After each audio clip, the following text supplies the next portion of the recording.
Well, hello, everyone. Hello. This is Alexandra Levine live with the America's Pulse Network. We are all in tonight with me, Alexandra Levine. This is some recent breaking news. Senator of Pennsylvania, John Fetterman, he was hospitalized today after a fall near his home. Of course, we send our prayers to him and to his family. The doctors say that he's going to be fine. They're just monitoring him right now. But I hope that Senator John Fetterman stays the way that he is because he's been voting on the right side of things.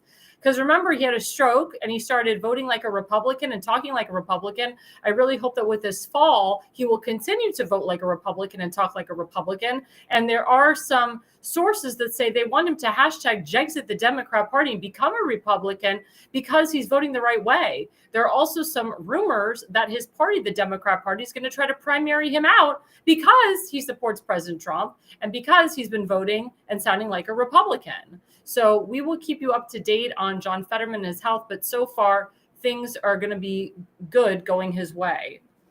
Other breaking news. So we talked about one Democrat, but this is a sleazy Democrat. Representative Congressman from California, Eric Swalwell, aka Eric Smallville, has been referred to the DOJ for alleged mortgage fraud and tax fraud after claiming his home in DC was his primary residence. Now, doesn't that sound like somebody else from California?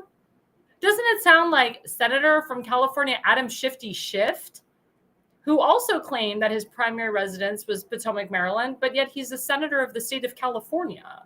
So what is going on in California with these congressmen and senators that say that they permanently reside in California, but yet they're senators and congressmen of the state of California, that they permanently reside in Maryland or Washington, D.C., but that they are senators and congressmen of the state of California?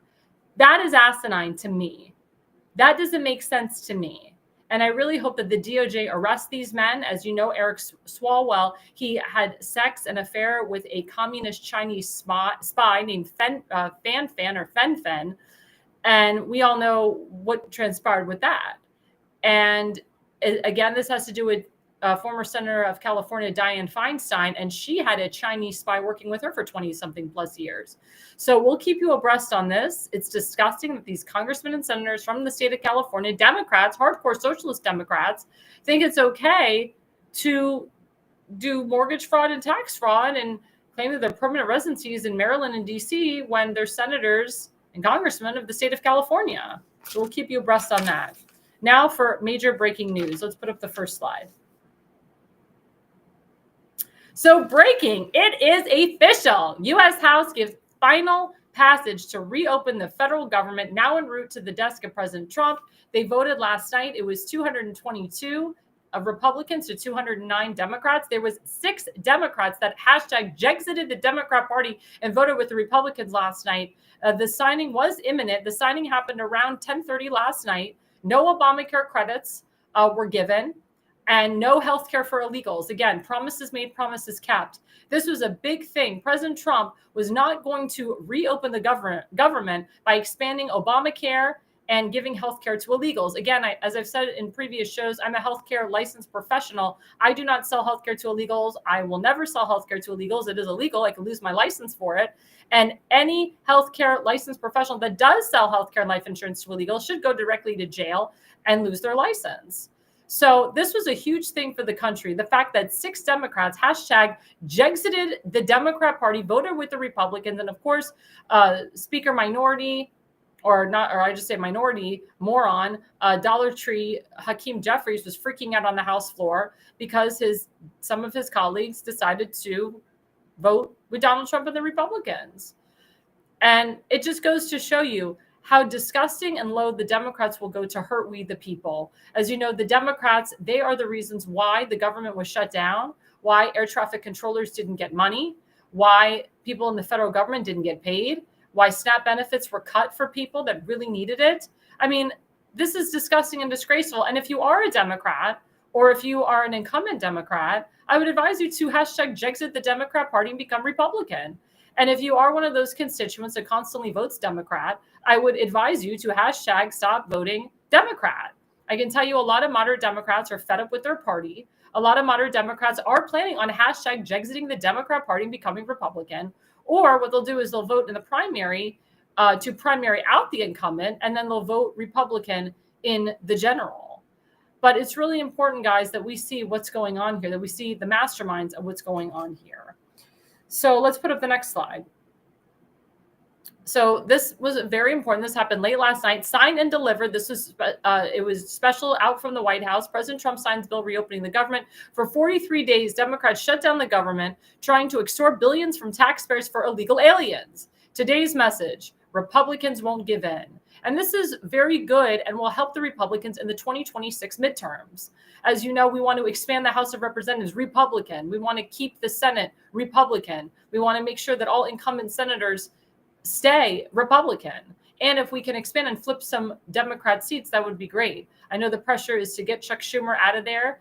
There are some Democrat senators that are leaving. There are some Democrat congressmen that are leaving, and there's some Rhino congressmen that are leaving as well. So we want to make sure to get all Republican across the board, but it has to be common sense Republicans. I don't even want to say the word Republicans. I want to say common sense conservatives. I consider myself a common sense conservative. I don't really consider myself a Republican anymore, because there's rhinos in the Republican Party. There's alt-right crazies in the Republican Party. So I call myself a conservative. So does President Trump. So does Sean Hannity. So are a lot of the big names in this political arena.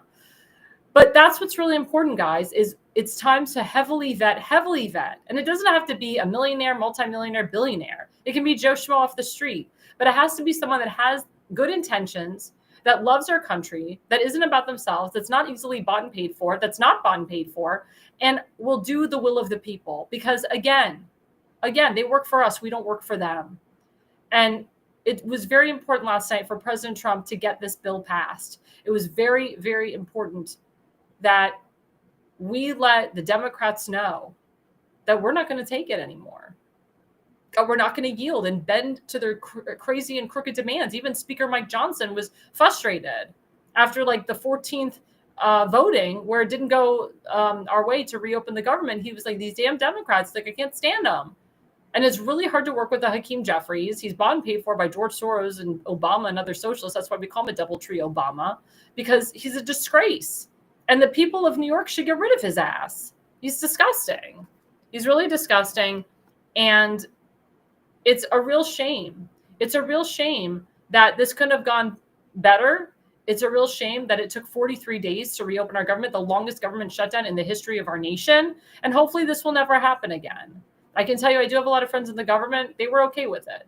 They were like, well, we're going to get back pay the minute the government reopens anyway, so we're fine. And they all took a long vacation. My friends had already planned cruises and vacation time during this time anyway, so they didn't really lose anything. They already had money saved up to go on vacation and so forth. Yes, they were not getting a paycheck, but they know that now that the government is reopened, people will be getting paychecks, people will be getting their SNAP benefits back, and hopefully air traffic control will be under control and flights won't be canceled or delayed. I mean, massive amounts of flights were delayed and canceled because of the shutdown. And now Secretary of Transportation Sean Duffy can pay the workers. And let's put up the next slide. So the next slide goes to the credit of these 6 Democrats. These 6 Democrats defected. The division is on full display. So Jared Gold of Maine, Adam Gray of California, Mary Klusenkopf Perez of the state of Washington, Don Davis of North Carolina, Henry Cooler of Texas, and Tom Suozzi of New York. The mutiny is growing against the communist wing huge. And I heard that some of these Democrats are actually not running for re-election, or some of them are thinking of leaving the Democrat Party and becoming Republican. But these are Democrats that Speaker Johnson talked to, and many other Republicans in the caucus talked to. And they knew that what they were doing was hurting their constituents. I also think the constituents of these states, the constituents of these districts, that hashtag had enough of the BS, that hashtag had enough of their districts and the country being completely, just not being able to get a paycheck. If you work for the government or you're an air traffic controller and so forth, you didn't get a paycheck. Your SNAP benefits, again, were cut. It's very hard for some families, especially if the husband and the wife work for the federal government. It's even worse. So I really thank the people of these districts that said to their congressmen and their senators, like, this is crazy. We've hashtag had enough of this. This is affecting our livelihood. This is affecting our children. This is affecting everything. And the holidays are coming up. Thanksgiving's coming up literally in a couple weeks. And then you have Christmas. This is the time where people buy for Black Friday. They buy their Christmas gifts, their stocking stuffers. They buy Hanukkah. Hanukkah is around the corner. Hanukkah is the first week of December. And it's 8 days. So this was really important to reopen the government so people were able to spend money for their family for the holidays. So we do thank these 6 Democrats. Again, Jared Golden, Adam Gray, Mary Perez, Don Davis, and Henry Cooler, and Tom Suozzi for hashtag Jexiting their party and voting Republican, voting with the Republicans. And hopefully they'll continue hashtag Jexiting the Democrat Party and vote Republican. Now we go into segment 1. So segment 1, yes, the government is open for business. As I said, air traffic controllers, they were losing, they weren't allowed, they were not getting a paycheck. TSA, not getting a paycheck. Pilots, not getting a paycheck. Flight attendants, and flights were delayed and canceled as a result. Now, President Trump said for the air traffic controllers that decided to stay on and continue working during the shutdown, they will get an extra $10,000 bonus for staying and not getting a paycheck. But for those who just kind of like put their hands up and they're like, we're not working, like this is BS, we're done. Well, it's not going to bode well for you. You'll still get your back pay, but you could have gotten an extra $10,000 bonus if you would have just, stuck it out and continued doing your job. President Trump, he didn't stop his job during the government shutdown. He continued his job. So did J.D. Vance, so did Marco Rubio, so did all of our elected officials. And there were some elected officials that decided not to take a paycheck during the government shutdown. We all wish that more Democrats decided not to take a paycheck during the shutdown. But President Trump continued working. I mean, President Trump doesn't take a salary anyway. He donates a salary, but he still continued working. He didn't wait till the government reopened for him to continue working. He worked on foreign policy and got a lot of stuff done in terms of trade while the government's being shut down. So let's put up the first slide. So the first slide, that's the second slide. The first slide was Sean Duffy.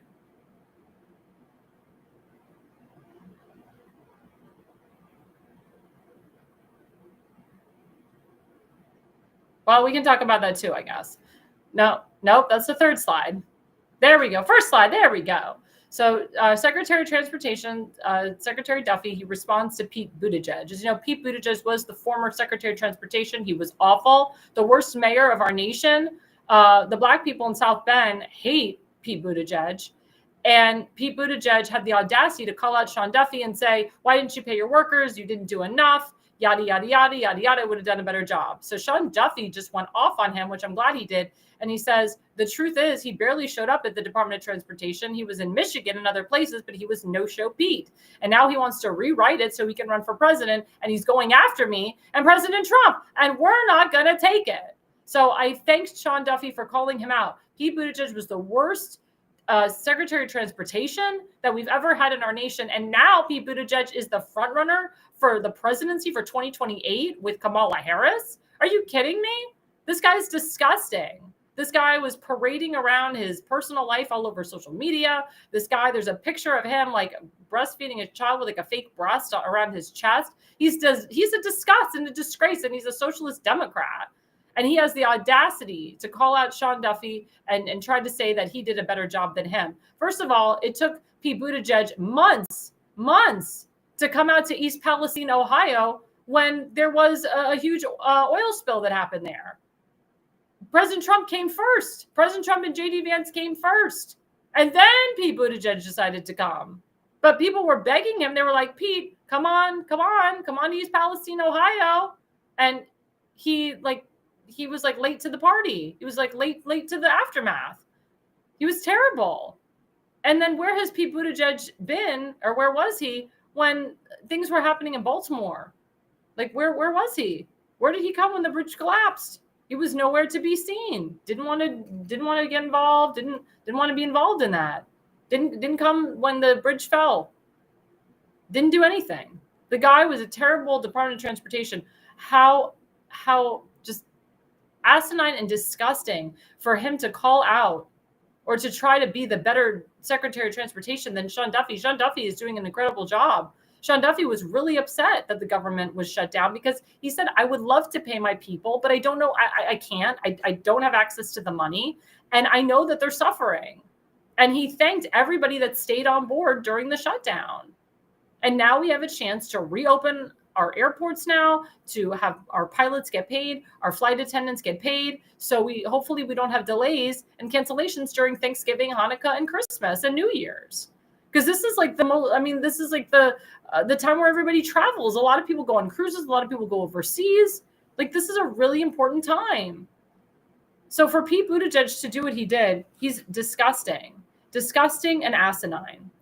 So also, let's go to the second slide. So the second slide we're dealing with is the Chinese Communist Party. And this is a big bombshell. So it's been revealed that Chinese communist-linked individuals purchased a trailer park sharing a fence with a U.S. military Air Force base where B-2 bombers would take off. And they used shell companies to do it. Quote, in the event of war, our B-2 bombers would be taking off over Chinese-owned land. It's even more alarming when you factor in that the shell companies trace back to a convicted fraudster with alleged ties to the Chinese Communist Party located in Missouri. Confiscate now. We need a nationwide ban. I wholeheartedly agree with that. As you know, under the Biden administration, there was people from China trying to steal American farmland, which is disgusting. Chinese people come to your farmland and say, you don't own it anymore. We do. Guess what? President Trump is putting the hammer on that. And he's saying, no, it's American farmland. Buy American, hire American. The Americans are taking back their farmland because this is disgusting. And as a result of the Chinese owning the farmland, we had a lot of illegals in Texas and so forth coming in and living on that farmland in El Paso and so forth, and causing a lot of pain, a lot of destruction, robbing people's homes, raping people. Like, it was a real problem.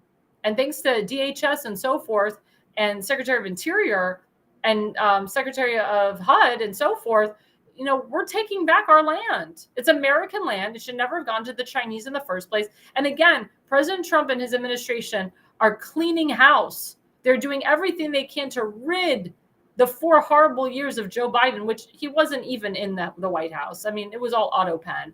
I mean, we all know this. He had dementia, cancer, so forth. His whole team, his wife covered for him. We know this. Obama covered for him. Obama installed him. Kamala Harris covered for him as well. George Soros installed him. I mean, let's just call a spade here. I mean, we all know he wasn't even the president of the United States. I've never called him President Biden, nor will I ever. So it's really cute to walk down the Walk of Fame of all the great presidents of our nation at the White House, and to see that instead of Joe Biden's picture, what did President Trump do? He put a picture of the auto pen and said he wasn't a president. The president was the auto pen. I think it's hilarious, and I love it. But again, we have to go back. We have to go back to our roots. And everyone's like, well, why, is President Trump, working so much with foreign policy and working to stop these wars, overseas? Because he's the president of the United States, and it has to do with the world. Whatever happens overseas happens here too.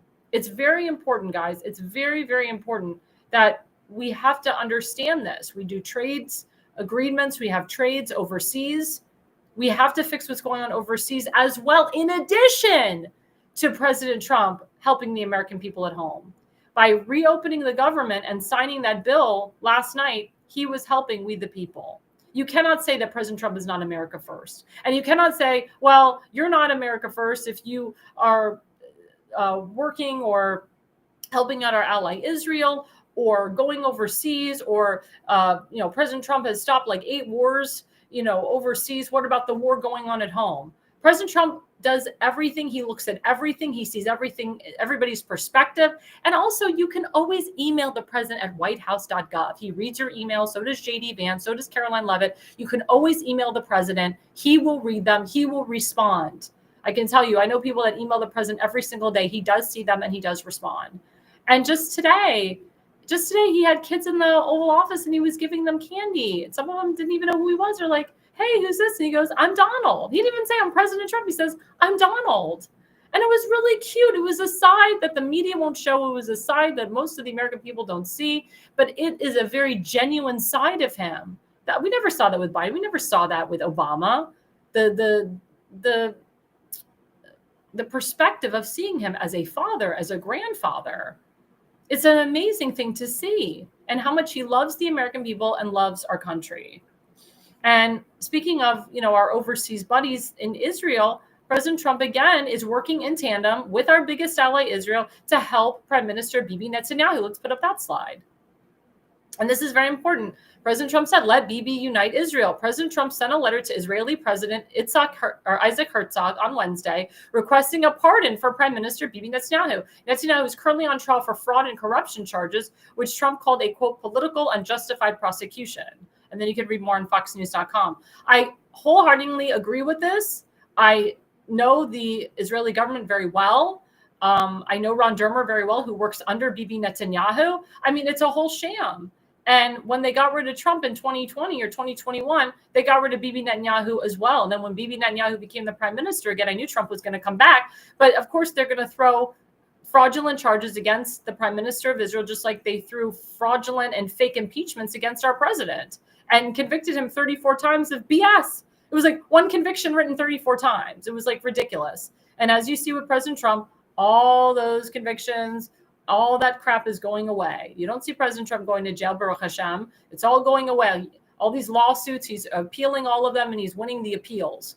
I mean, this is just insane what they're trying to do, what the Israeli government is trying to do to their prime minister. And I've said this, there's deep states in all countries. There's a deep state here in America. There's a deep state here in in Israel, and they all have an agenda to get rid of the person who cares about their people, to get rid of the person who doesn't put their people first. I can tell you, Bibi Netanyahu puts his people first. He always has.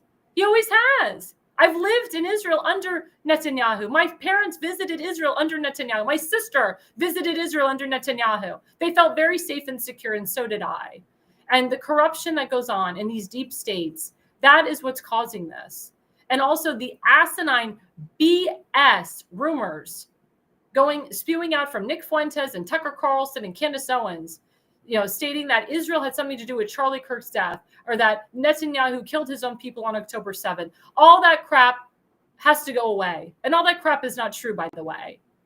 It's not true, and it's never been proven. There's too many conspiracy theorists out there, too many people that want clicks and likes and all this crap, trying to make a name for themselves again.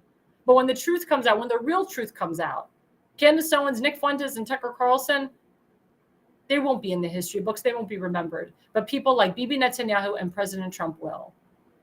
Well, speaking of politics, coming up after the break, we have a special guest. So we had his opponent on, Robert Sprague, on Tuesday night. Now we have Marcell, who's also running for the same seat, Ohio Secretary of State. And I'm so happy to have him on the show. And before we get to our break, let us not forget our affiliate sponsor, rncstore.com/ALL. Let's put that up. There we go. Richardson Nutritional Center.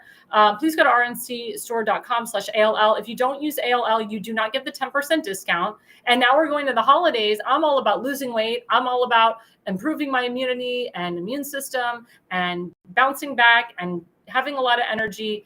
And Mr. Richardson has proven time and time again that apricot seeds and so forth really help your digestive system. And also it's a great prevention against cancer. And if you have cancer, stage 4 cancer, I would definitely recommend taking these supplements. So please, guys, go to rncstore.com/ALL. Again, you get the 10% off discount, and we'll be right back with our guest after the break.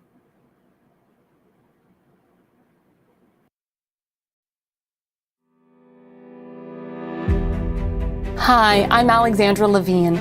I'm a professional opera singer, actress, TV, and radio personality. Since 2015, I've been a volunteer, a field director, and a campaign manager, learning the ins and outs of the political world. That's why I became a political consultant. My job is to lead you to victory with organization, structure, and the mindset of winning for your district or state. With my guidance and direction, I can keep you focused on the things that matter to the people and advise you on key issues that need to be addressed.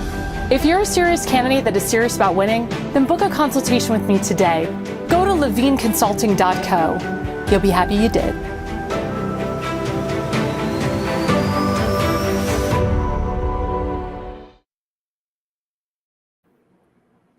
Well, thanks for staying with us. And I just want to say thank you to our viewers tonight. And don't forget to like and subscribe. You can like and subscribe on our YouTube channel, Rumble channel, on X, on Instagram, on Parler and TikTok at America's Pulse Network. Well, we have a very special guest tonight. Like I said, we had this competitor on Tuesday night, but of course we are fair and balanced, and we want to get the perspective of the other candidate. So we have Marcell Strbich, and I hope I pronounced his last name. He's also the other candidate, a Republican for Ohio Secretary of State in Ohio, and it is a pleasure to have him on the show tonight. Let's bring him on. How you doing? Good. How are you? I'm doing good. Just running around the state of Ohio, county by county. That's awesome. Well, thank you so much. I know that you had an event prior to this, so thank you so much. We really appreciate you being on tonight. It's well worth it. And just to listen to you lay out the situation in this country, how quickly people forget where we would have been if Kamala won. Oh my God. Kanahara, we say. So Marcell, so you served in our U.S. Air Force from 2004 to 2024. Thank you so much for your service. That's amazing. Honor of my life. I love it. So tell us, why are you running for Secretary of State? I mean, look at where we've come from in our country, right? 20 years ago, we went overseas to take on a threat that we brought imported into the country, and we allowed for a situation to unfold with our elections where 6 out of 10 Americans prior to the 2024 election weren't sure if the honesty of the outcome was going to be something they could accept. And I think that's an existential crisis if a country that originally originated democracy and is a cornerstone of the republic suddenly can't motivate people to come out anymore, or we've lost so much trust because those who've been in office, like those that are running in this race against me, for years and years haven't used their backbone. Okay. That's how we got to 2020. That's how we had illegitimacy. So I've had the pleasure of serving with units at the tactical, operational, strategic levels of war. I've been overseas to the Middle East. I've had to serve there and fight both in Iraq and Afghanistan. I even went to Kenya and supported the war on terror there. So what that whole experience has taught me is that you have to be eternally vigilant. And now we are focused on some aspects of our home environment because after 2020, we really don't have a degree of certainty that everybody who's voting is actually truly valid. What I learned in 2022, after I was on my way to getting off of active duty, was that here in Ohio, a state that you would call a bellwether, a state that is dominated by Republicans, there's a lot of complacency in the way we're handling voter records, voter registration. We've had over 1,000 non-citizens that we know of currently that have gotten onto those roles. So clearly there's a problem with the process, but I wouldn't say it's more of a process. I'd say it's more the people. So I finally said to myself, because I've been working for 2-3 years on the outside, writing legislation that is first in the nation to secure these weaknesses and vulnerabilities so we never have another 2020, which is a big motivation of mine because I was personally impacted in the military through a number of things, whether it be COVID mandate or DEI indoctrination. I didn't want to see that ever come about for my kids. So when I looked across the landscape and I saw that there was just more people rotating chairs in Ohio who don't really have anything to stand on for the last 20 years and allowed for managed decline, I said, I'm not going to let this country decline. So I stepped in as America First Republican. That's my story. That's amazing. And I know on your website, you are a big supporter of the president. And I know one of the biggest things is election integrity. You and your opponent are both running on that. But I want you to kind of elaborate your differences between what he wants to do and what you want to do. He believes in paper ballots only, but I think you believe in no machines. So can you elaborate a little bit on that? Well, what's interesting is he had nothing to say until I got in the race on any of these, but he's starting to pick up and take over my positions. I've been for pre-printed hand markable paper ballots instead of electronic vote casting machines because the entire world uses it and is effective at using it and reporting on the same night. And we're not living in a 2005 threat environment. The benefit of me working at the Pentagon, work at a critical time during the first Trump administration when we were not modernized to the extent that we are now in terms of information systems, was I got a chance to actually execute that for a $25 billion program. And so I know that we cannot be as dependent on electronic voting systems in this current threat environment if we have a baseline of a 2005 voting equipment. That's the problem. It's not a problem with technology. It's a problem that the technology we're using isn't up to snuff with the level or degree of the threat environment. And so as that type of a professional, I would pursue something that would become less exploited, less vulnerable. Now, when I say I'm for pre-printed hand markable ballots, I'm talking about pen and paper, fill out an oval, have it put into the vote casting system, and then having it scanned.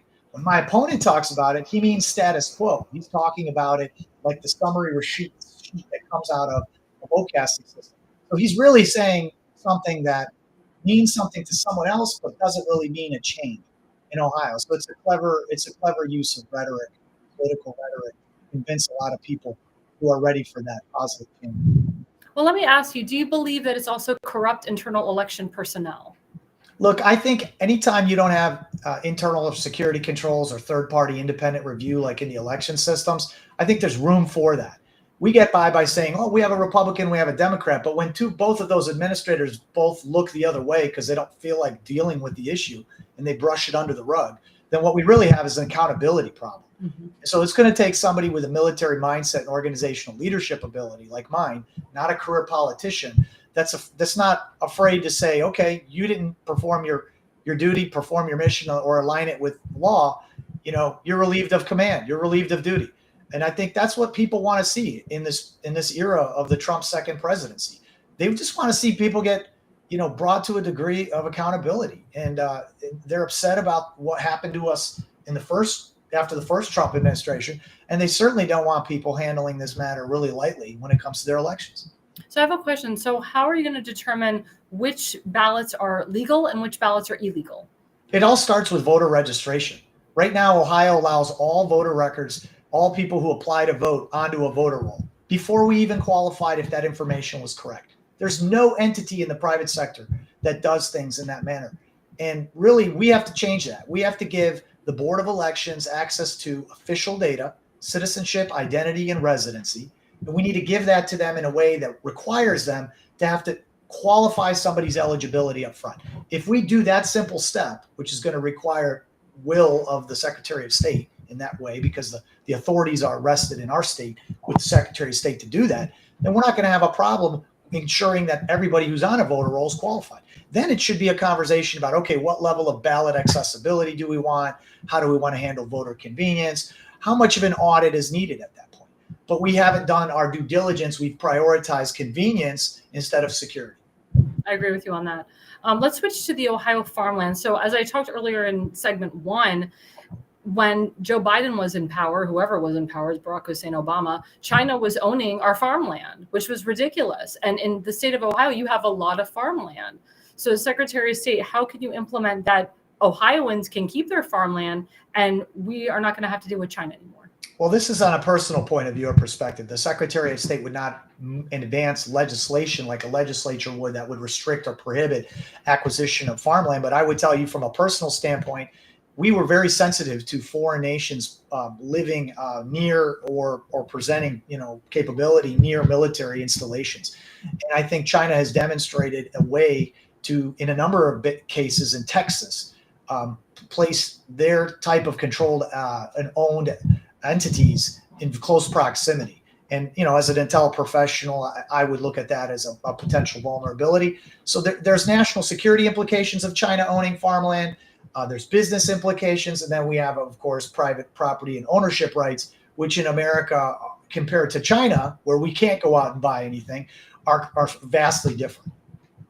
Well, let me ask you, are you excited of Vivek Ramaswamy running for governor? I wholeheartedly believe that he will win. And I think that, in my opinion, that he will open up more opportunities for Ohioans. Do you see a lot of people from New York, from Virginia and so forth? Do you see them possibly moving to the Ohio area because of Vivek? I do. And I see it not just because of the fact the man is dynamic, accomplished, and he brings energy that we normally don't see in Ohio politics, which is why I think everyone's gravitating there. I think it's because we are also a state that has a lot of value. We have land, like you said. We have a lot of water. We have 4 seasons. We're positioned in a beautifully geographic area in the country. I mean, I think in many ways, population will have to, as water becomes more scarce in the future, people will have to reassess where they want to reside. And I think they're going to look at the Midwest again. I also like our values in Ohio. I'm a Midwesterner, born and raised in Chicago. My parents came from Europe. They were leaving Europe because of the communism and purges that happened there. And they taught me all about value of our identity and working hard and assimilating here in this country. And I think what the Midwest has is a lot of that ethnic kind of pro-American background that I think benefits a lot of people in terms of raising your kids. So that's what Vivek talks about a lot. He talks a lot about the existential educational crisis that involves our standards not being to a high enough level. What I want to do is get his back as the Secretary of State. I want to enhance our business services and our licensing. That experience, I want it to be as seamless. I want to be transparent. I want a first-time business owner who goes onto the user interface online to apply to know exactly where their application is. Because of the way that information system technology is now advanced, we need to bring the government up to speed so that people can see that in more real time. And what is your opinion? I think I know the answer to this. When the cities are very bad, like Cleveland, like Congressman Max Miller, he talked about bringing the National Guard into Cleveland. But you have governors like Pritzker and even the governor of Maryland, Wes Moore, they refuse to acknowledge that there's high crime. They refuse to acknowledge that maybe they do need to bring the National Guard into their cities and into their state. What is your theory on that? And I know that when you're in there, or if you become the Secretary of State and Vivek is the governor, that he won't combat DHS, but you have others that will. What is your opinion on that? I mean, this lawlessness and this type of culture of separatism and from law and order, I mean, this is a strain that's existed in our country, if you study history, for over 100 years. When you don't want to comply with some federal law, you clamp back on what? States' rights? What is this? City rights? I mean, this is absurd. I was in Chicago the other week visiting with some families still there, and they're actually tailgating the DHS vehicles. I'm sure this is coming to Cleveland at some point, right? Oh my God. Right now, the president's moving forward with ICE agents and others. But what they do is they put those agents in harm's way by tailing them. They blow whistles. They create a scene. They create as much of a hostile environment, and they proudly proclaim that this is resistance. No, I think what they're creating is a safety hazard and endangering lives in that way. But this is the reality, though. Where are the Republicans in the cities?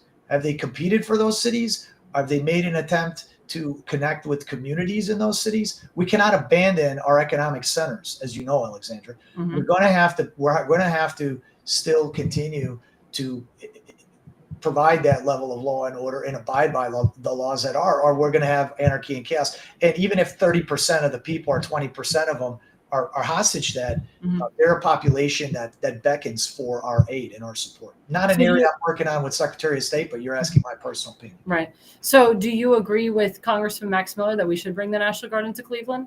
Where there's a need, yes. Now make sure the National Guard is fully trained and understands their role.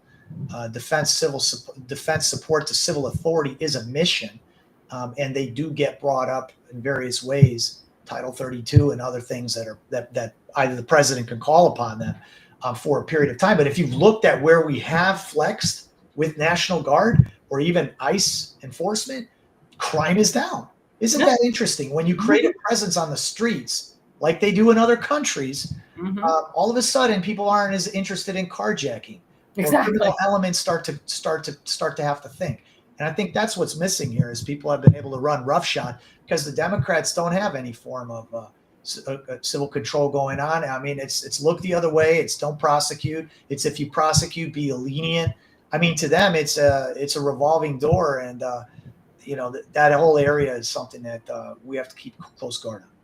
So Marcell, please explain to my audience Senate Bill 293.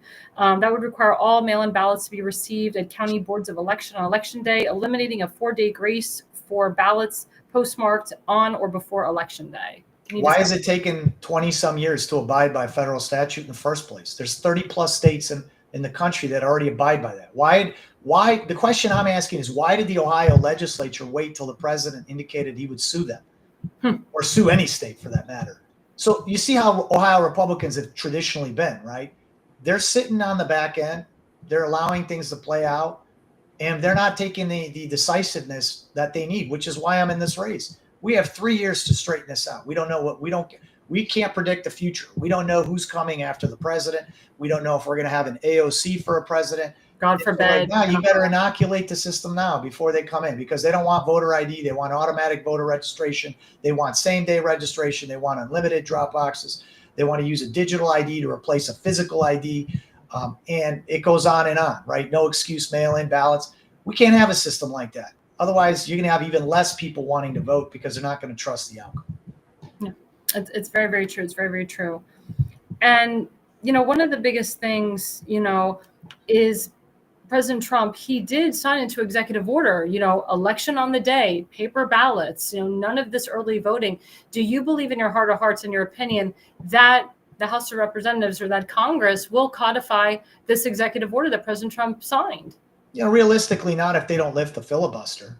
Right. That's why it's up to the states. Another reason I'm running is I came to the realization after doing all of this in-depth assessment of how secure the elections are from the technology side, from the process side, from law. I realized the only way this is going to be solved is that states like Ohio become the bellwether or the beacon of integrity for all the other Republican states. And I'm just putting it on my shoulder, right? Because how did Brexit begin? Brexit began with one person. Yeah. And so you do one secretary of state that takes this on, and the rest are going to come on board, like flies. Yeah. And that's what it's going to take, because we can't predict how California or Illinois are going to go, or Colorado. Sure. I think they're far beyond the integrity in their systems, because they're already down that path of one party system. We have a chance though. And I'm not willing to sit back for 5-10 years because, I'd rather raise my family, which I kind of would. Because I got young kids, but I'm going to tell you something. This is a historic moment. President Trump, Vivek Ramaswamy, Ohio's a critical state. I'm in this race. My election's May 5th, 2026, and I need everyone's support. Well, I love the fact that you're young and you're fresh. And is this the first time you've run for office? Yes. Yeah. I applaud you, because it is very tough and it is very rough. And you are putting yourself on the line again. And I love that you served our country, and now you really want to serve in government and really help the people. And I applaud you for that. I really do.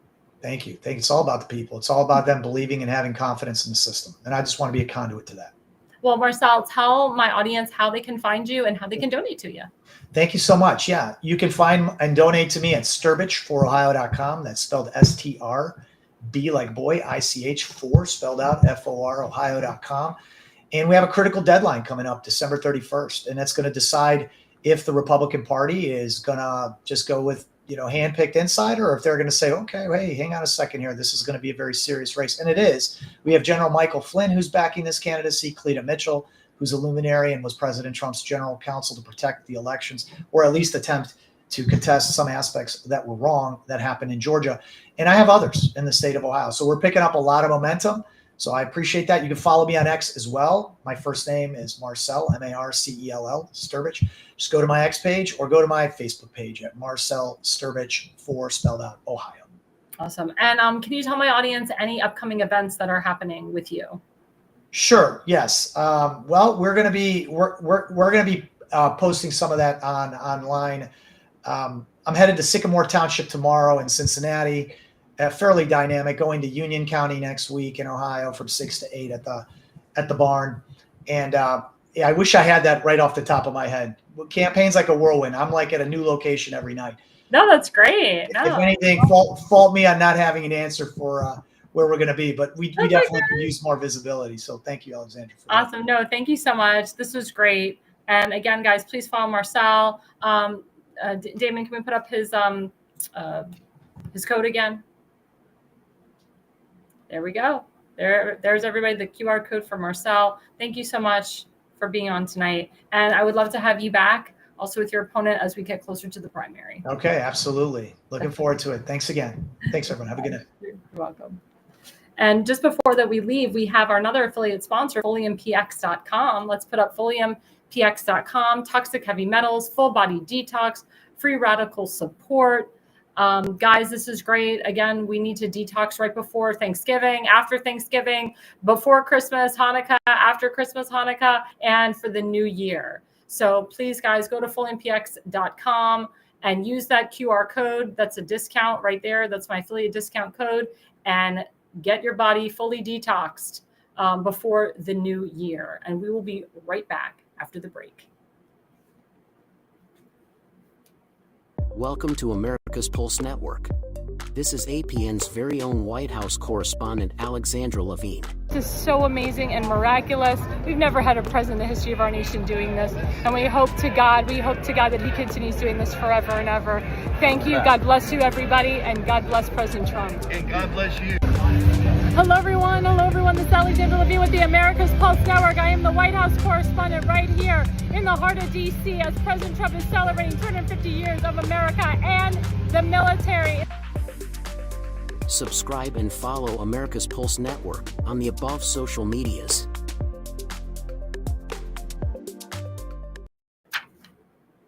Well, guys, we have had a jam-packed political 45 minutes. And now I kind of want to shift to non-political. As you know, before I would throw like, oh my God, I can't even speak now because I've spoken so much about politics, about self-tanning and hair, clean hair and natural products and so forth.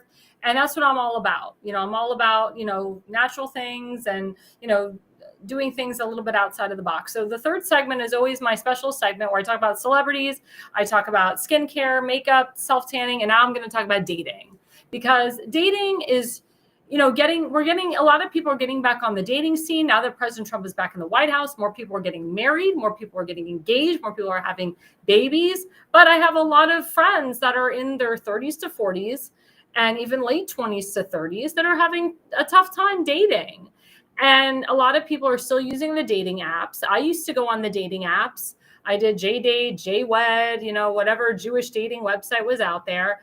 And what I'm finding is you get the same guys there from 10 years ago. You don't really meet anybody new. And COVID is over. Like, it's time now to get off your computer, because there's no such thing as having cyber babies. Cyber babies don't exist. It's time to get off the computer and actually go out and meet somebody. Go to a bar, go to a dance, go to an event that will have a lot of young people. Go to networking events. Networking events are the best ways to meet young people, because you get to meet a guy or meet a gal and find out their profession and find out what they're about. I've met some great guys in my life from going to networking events. And, if you're Jewish, go to a Shabbat, go to a synagogue, go to a service. If you're conservative, there's CPAC. They have CPAC Shabbat.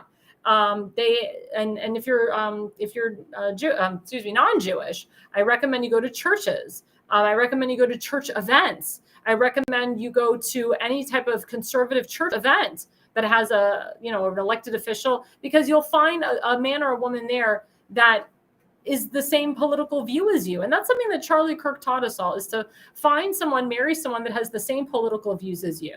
Like, I can tell you, I would never in my lifetime marry a liberal, a Democrat, a rhino. Hell no, that is not in my makeup. I would never do that. I would never marry a socialist Democrat in my lifetime. I think my father would yank me and be like, what the heck? Like, put the cane, it's like yanking her away from the scene. I mean, no, it's just not happening. So you have to find somebody that meets your needs, that works with you, that has the same views as you politically, has the same views with you in regards to family. I've seen a lot of couples break up because the woman wants to have children and the men don't, and vice versa. Find that out right away. Find out if the person you're with, if they want to have kids or not, and you yourself, find out yourself if you want to have kids. If you don't want to have kids, find a partner that doesn't want to have kids too. Find a partner that's willing to adopt. There's a lot of women out there that don't want to have kids. But I can tell you, if you start dating someone at 28 and, you date them for 5 years, 6 years, and then all of a sudden you decide to get married, and then you wait another 5 or 8 years or 10 years to have kids, your life is just going to pass you by, and you're going to be too old to have kids. There's women that go through menopause at very early ages now. I see women going through menopause at 45 years old, 50. I mean, it's young. It's young to go through menopause. I see girls going through menopause now at 36, 37, 39 years old. That's scary, because those are like the years where you want to have a baby. And it's interesting because a lot of young couples, a lot of women now are having babies at older ages. I've spoken to nurses about this. They told me, yeah, the average woman that comes into our hospital is 42 years old having a baby for the first time. I'm like, oh, okay. And they told me, they said, if you don't have a baby by the age of 42, you might as well hang it up. They're like, it's very difficult for a woman after 42 to have a first child. But on the other hand, I have friends that had their first child at 43, 45, and they were very healthy children. So it just depends. It depends on the man, depends on the woman. If the man is healthy, that helps too. That's why you go get checkups. But I don't want people to feel discouraged that they can't find their mate. And I talk to a lot of girlfriends of mine that are single, and they read to me like long lists of, why they can't find anybody and why this person's this and why this person's that. Well, let me just give you some tips. So when you go on a date with someone, even before you go on a date with them, don't overthink. Don't be emotional. A man doesn't like an emotional woman. A man likes a woman that's strong, that's independent. And a man likes the chase too. If you give in too soon, the man's going to be like, oh, she's easy. Like, don't sleep with somebody on the first date. Don't even kiss someone on the first date. Wait a little bit. Again, give him something to think about. And I say to the man, don't be all over the woman on the first date either. Don't have like your hand on her butt, like on the first date. Like it's a first date. You're just meeting. You're just getting to know her.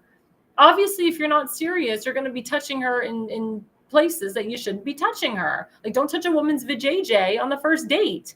And women, don't touch a man's pee-pee on the first date, because that implies something. It implies that you're only looking for one thing, and that's sex. If you're looking for a serious relationship, you got to make the man work for it, and the man got to make the woman work for it too. If you really care about someone, it's about getting to know them. Sex is easy. Sex is the easy part. It's getting to know them personality-wise. It's getting to know them through, just talking to them. It's very, very important. So don't be emotional on your date. I always say to girls, don't go on a date when you have PMS or your period, because you're more likely to cry or get emotional over something. And when girls are on their period, I can tell you, we overthink about everything. We're emotional about any little thing. We hear a song or we see something funny on the internet and we just cry out of nowhere. We're emotional wrecks during our periods and during PMS. So I advise you, women, don't go on a date during PMS week and right when you're getting your period. Like, wait till the end of your period. Wait till like you're towards the beginning of PMS, not towards the end of PMS. Just don't do it. Excuse me, just don't do it. Also, men and women, don't be needy. Don't be needy on a date. Don't say, oh, I need this or I need that or I need to take care of this. And like, don't be needy. Don't be texting the guy all day and all night. They don't want to hear it. They're like, what? No. When the guy texts you, you don't have to like message him immediately. You can let him wait a little bit, and the guy, I say the same thing to him. Don't be needy. Don't be like demanding of the woman. Don't be like, I need you to do this for me and I need you to do that for me. Especially when you're first dating somebody. That's not how you build a relationship. That's actually a big turnoff. I still believe in chivalry. I do believe in a man opening up the car door for a woman, pulling up the seat for her, and and so forth, and holding the door for her. That's very traditional, and I do believe in those values. And a lot of girls, a lot of girls at times, it's not that they have a little bit of the Oedipus complex, and they want a man that's very similar to their father. They really do, or has some similar traits. If you grew up with a phenomenal father like I did, the girls want to have a little bit, they want their man to have a little bit of similar traits, or even say like the same sayings that like their father did. Like, it's so cute when like you're on a date with a guy and they say the exact same sayings that like your father has said for years and years and years. It's like really cute. And guys are the same thing. They want a little bit of their mother, in the woman that they're marrying too. They want that comforting role. They want that like, oh, don't worry, honey, everything's okay. Like, you're perfect. Like, you're great, stuff like that. They want that nurturing side. And and also men and women, when you're on a date, you want to see how the man interacts with children. And also the man want to see how the women interact with children. That's a big factor too. That can determine if the woman's going to be a good mom or not, and vice versa. Also, I say this to men and women, don't be so picky. Don't be so picky about looks. Don't be so picky about finances. Don't be so picky about everything, what you're doing is you're setting yourself up for disaster before it starts. Be more open-minded. That's what a first and second date is about. And you don't have to tell the man everything that's on your mind on the first date, and vice versa. The man doesn't have to tell the woman everything on the first date either. Again, you got to keep it mysterious. Also, don't try to look for flaws on a first or second date. That's why a lot of people are still single, because they hear something weird, or they think something's weird, or they don't like the way the person eats, or they don't like the way the person talks, or the way the person laughs, or they don't like their physique, or there's just something like nitpicky, and they just say, I don't want to be with this person. Like, I can't date them anymore. Like, I'm done.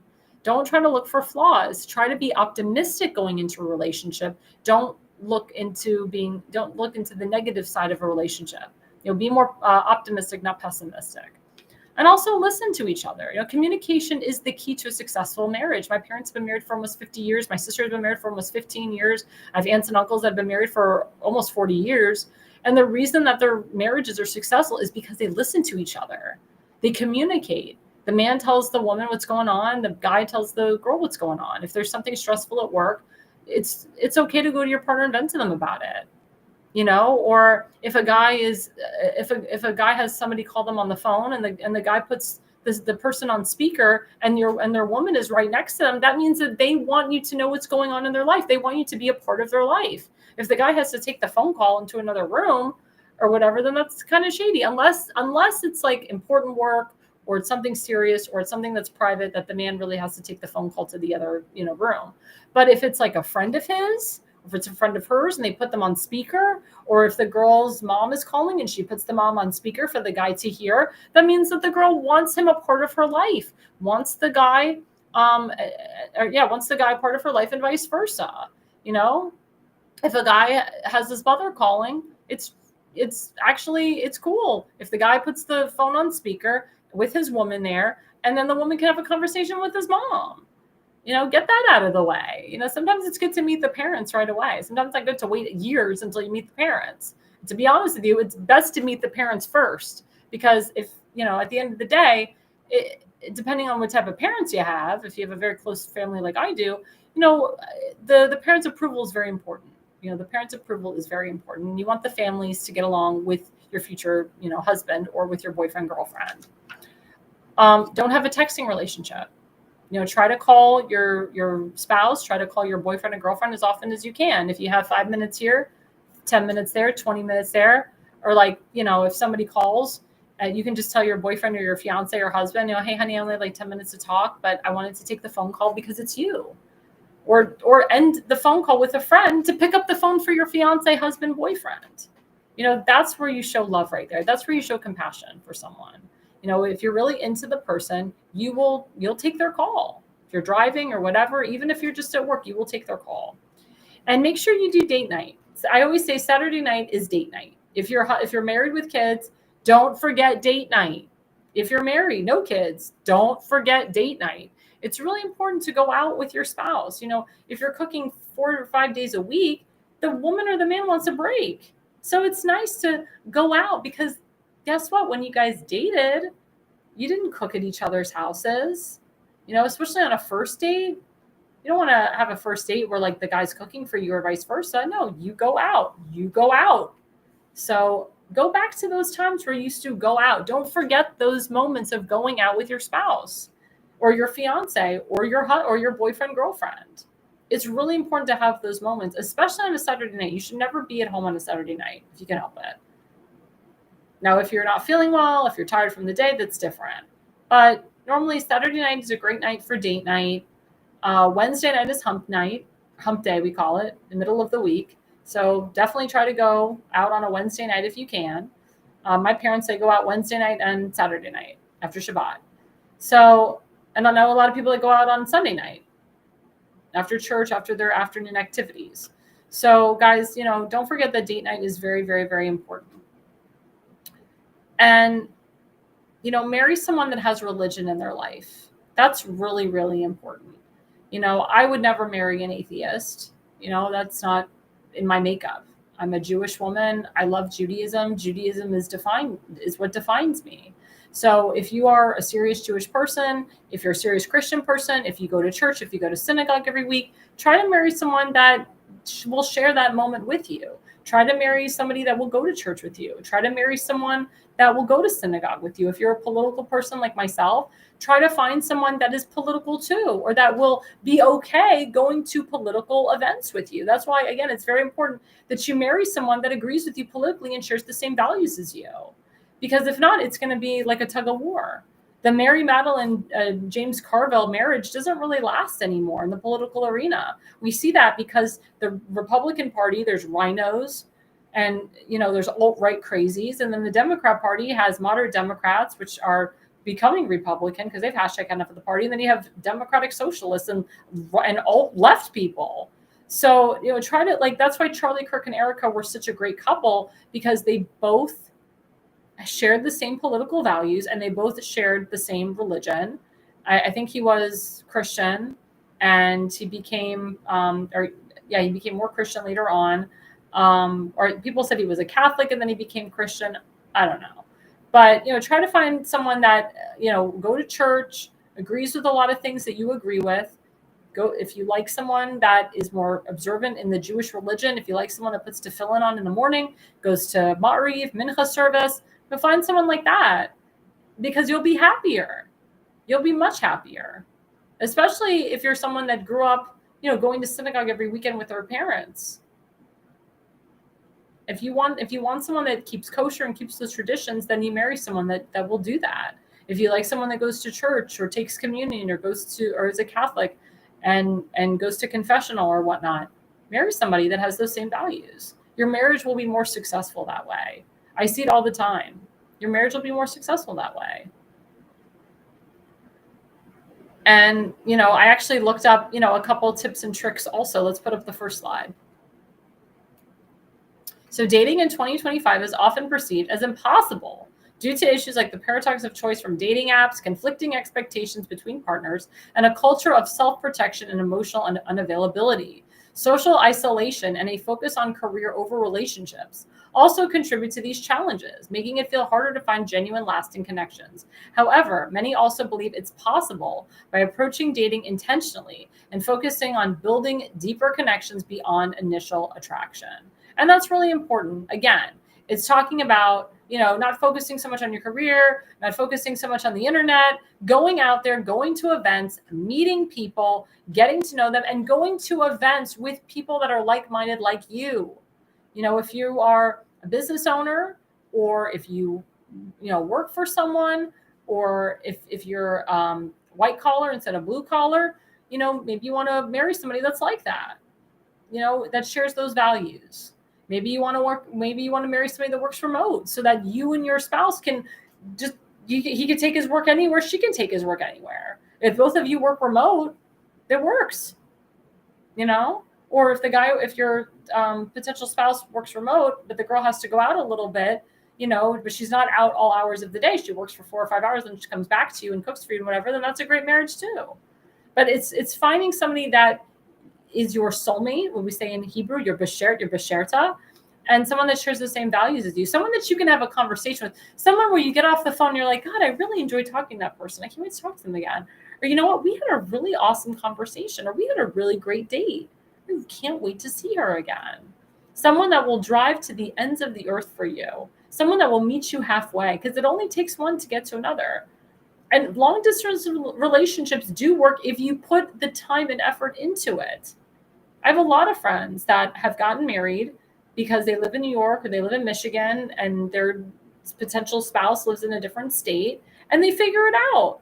They meet halfway, or the guy will come to the girl will come to the guy, and they meet halfway, and they don't date that long either because they don't want to be long distance for forever. So they'll date for like 3 months, 4 months, they'll get engaged, and then they decide, okay, we're going to live where you live, or we live where she lives, or vice versa, and you make it work. There's nothing wrong with a long distance relationship. And to some people are like, oh, I can't drive an hour to see that person, or I can't drive more than a half hour to see that person, or I can't drive another state. That's crazy. If you want to find love, sometimes you have to go outside of your state, outside of your county, outside of your element to find love. It's very important. It's very, very, very important. Don't think that you have to stay in your little bubble. If you've been living somewhere for 6 years, 25 years, 30 years, you haven't found anybody, it's time to get out of that bubble. It's time to, like I said, go outside the box. And sometimes you have to. And there's nothing wrong with that. There's nothing wrong with that. And let's put up the second slide. So the second slide is what to do about it. So what to do when it comes to dating? Be intentional. Instead of endlessly swiping, date with clear goals and a sense of intention, which includes being upfront about what you're looking for. That has to do with the stupid, J-Swipe and all those other, Tinder, like all those stupid dating apps that you swipe left, swipe right, whatever. Then it says prioritize real connections. Focus on building genuine relationships over a large quantity of potential matches. This can involve slow dating and taking the time to build a connection before rushing to commitment. But do not date people for years and years and years. That is a waste of your time and your youth. Do not date someone for like a year or over a year. If you don't know by 6 months, they say 3 to 6 months. That's what a Jewish matchmaker will tell you. That's what any matchmaker will tell you. If you don't know within 3 to 6 months, if you want to spend the rest of your life with that person, then they're not for you. Then you're wasting your time. You should know within the first minute, the first moment, the first month, if this person is, if there's potential there. But if it's 6 months and the guy has not proposed, exit stage left.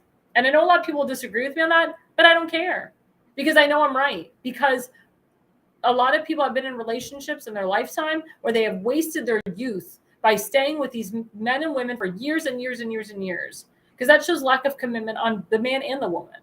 And if a guy buys you a ring and never gives it to you, then he's a POS. And I have friends that have been in that situation. They've dated guys for years. They bought him an engagement ring, never gave it to him. Like a year later, they're still waiting. That's disgusting. And that's taking advantage of a woman's emotions. And she doesn't know if she's coming or going. She doesn't know if she should leave the guy or stay with the guy. It's not right. It's not fair. So don't waste each other's times. Oh, wait, Damon, please bring up the slide again because I wasn't finished with it. There you go. Now we have to enlarge it because now I can't see it. There we go. So prioritize your well-being. Invest in your own passions, friendships, and mental health first. A sense of inner fullness can make you more confident, open to genuine connections. That's true too. And expand your social circle. Like I said, make an effort to meet new people through friends, social events, or hobbies. Building a wider social circle can increase your chance of meeting someone who shares your interests and values. Again, get the hell off the computer. You can't make digital babies. It doesn't exist. I know AI is forming robots and now they have like, I don't know, a way for a robot to have a baby. Craziness. No, there's no such thing as digital baby. So get your ass off the couch, off the computer, and go out there and find somebody. You can actually meet somebody at the gym. There's gyms that are open 24/7. You can meet your soulmate at 9 p.m. at night, at midnight. Go take a class. Take a Zumba class. Take an interval training class. Take a weightlifting class. Get out there and meet people. COVID is over. Over. And don't be so picky. Oh, I can't date the guy unless he's vaccinated. BS. Who cares about that crap? Just go out and meet somebody.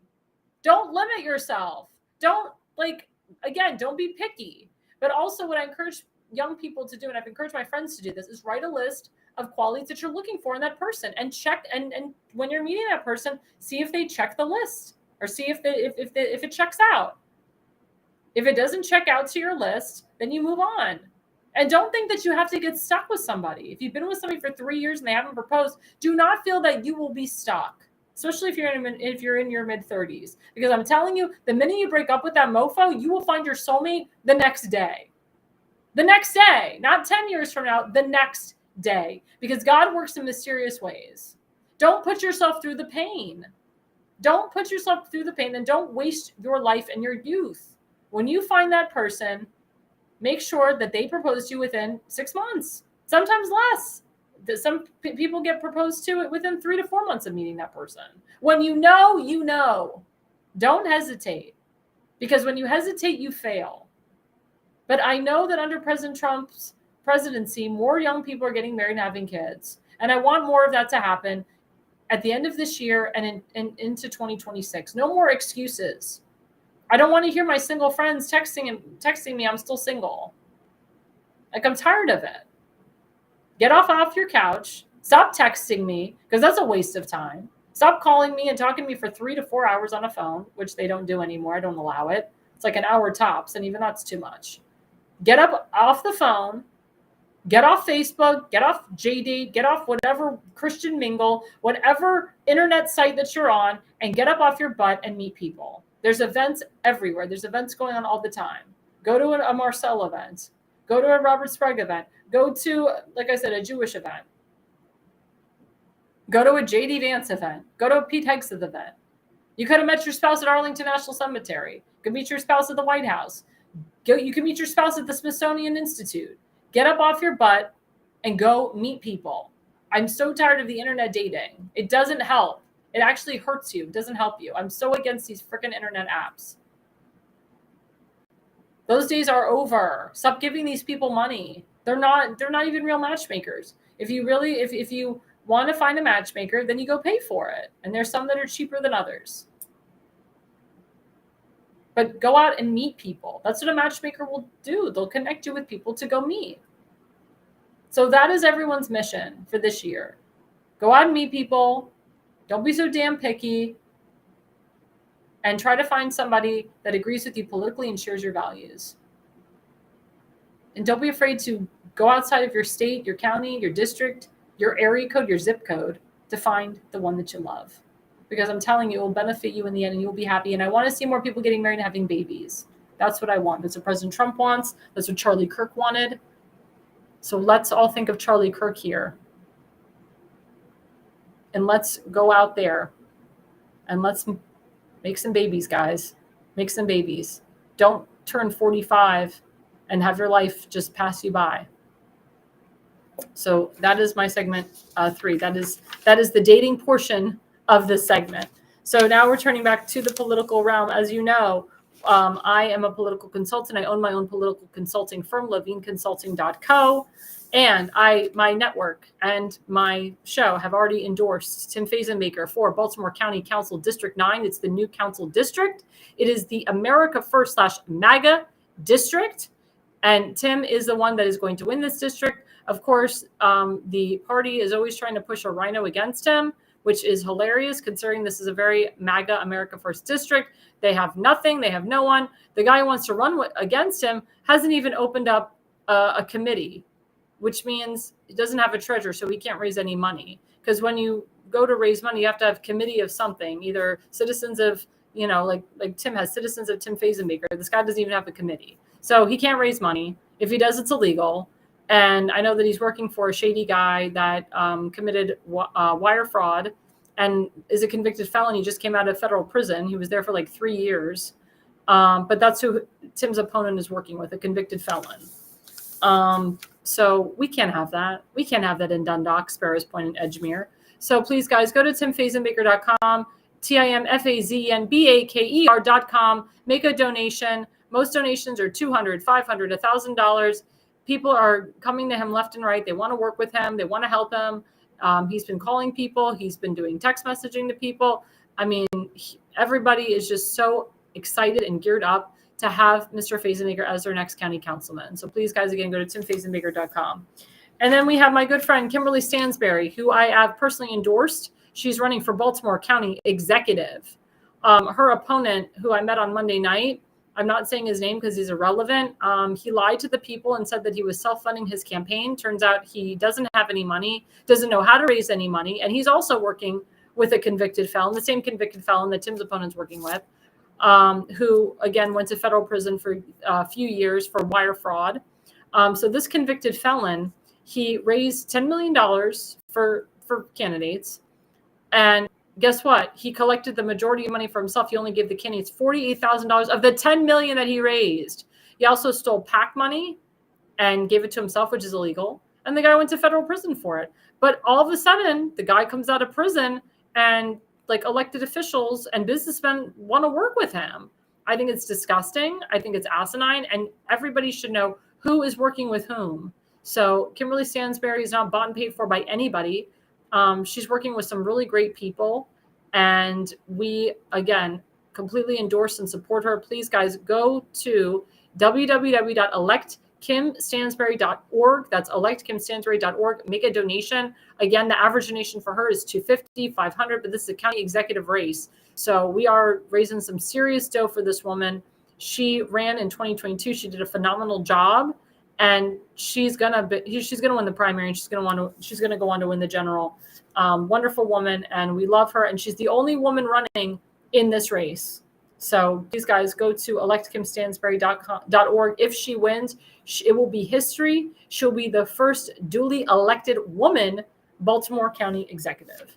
And of course, we have our friend Seth Eisenberg, his GoFundMe, Health Jonah Eisenberg Overcome Health Crisis. We've raised over $6,400 for him. Thank you to our military veterans for donating to him and others. But he still needs some help. And he has a son to support. He has a lot of people living in his house right now that he needs to support. And he has a mortgage to pay off and so forth. And he's been in the hospital twice. He almost lost his foot twice. So please, guys, please give to Seth Eisenberg. Go to GoFundMe/Jonah/Health/Crisis. And donate today. Average donation for him is between $150 to $250 to $500. People have been donating like crazy, but we need to get back to our veterans. And we just celebrated Veterans Day. He is a veteran. He served our Navy. We need to get back to him. So please, guys, go donate to Seth Eisenberg today. And of course, don't forget, we have this Sunday, Seth Eisenberg, the Conservative Corner, from 7 to 8:30 p.m. That is 7 to 8:30 p.m. You can follow Seth Eisenberg at the Conservative Corner on Facebook, at X, at Conservative Seth. And of course, don't forget, we have the Jersey Shore with my good friend Damon Galdo from 8 to 9 p.m. Every Monday night and every Friday night from 8 to 9 p.m. And of course, we have The Pulse every Wednesday night from 8 to 9 p.m. with special guest Elena Barber of The Base Mother. And we also always have 2 special guests on there. We never know who the other special guests are going to be. You never know what I'm going to wear. You never know if I'm going to be hosting or not. So our show did phenomenally well last night. We kicked butt on Parler. We got like thousands and thousands of viewers on Parler and TikTok. And the show is just gaining traction. Everybody loves The Pulse. And it's the 5 of us. Sometimes it's 4 of us. Sometimes it's 3, depending on connections and so forth and who can stay on and who can pop in. But it's a great show and we love it. And thank you guys for liking and subscribing and following The Pulse. And please, guys, don't forget to like and subscribe at America's Pulse Network on Rumble, TikTok, Instagram, Truth Social, Parler, and X. So we're on 6 platforms. It is amazing. And of course, don't forget my show every Tuesday and Thursday nights from 8 to 9 p.m. You never know who's going to be a guest on my show and what I will be wearing. So again, guys, don't forget, you can follow me at Alexandra Levine on Facebook, at Alexandra Levi 20 on X, at AR Levine 85 on Instagram, Parler, True Social, and TikTok. So I'm on like 6 platforms too. So thanks, guys, for listening and watching. Thank you to my viewers. Thank you for liking and subscribing. Thank you to our guests tonight. And again, guys, the reason you listen and the reason you watch is you are no idiot. America's Pulse Network. The mainstream media is bought and paid for. The truth is twisted to fit their agenda. But America is waking up because podcasts are the future for trusted media. Welcome to the America's Pulse Network. It is a network built by patriots that upholds the Constitution. The America's Pulse Network stands for God, truth, and the America First movement. There is no corporate propaganda, no government spin, just real news, real talk, and real voices fighting for faith, freedom, and the future of this great nation with common sense. Here are some of America's Pulse Network podcasts. Alexandra Levine Live, hosted by Alexandra Levine. Jersey Shore Podcast, hosted by Damon Galdo. The Conservative Corner, hosted by Seth Eisenberg. APN's The Pulse, hosted by Alexandra, Damon, and Seth. So tune into America's Pulse Network on the following social media platforms: X/Twitter, Rumble, Truth Social, Facebook, and YouTube. Join the revolution. Because the pulse of America beats for God and country. America's Pulse Network is for faith, family, freedom, and truth.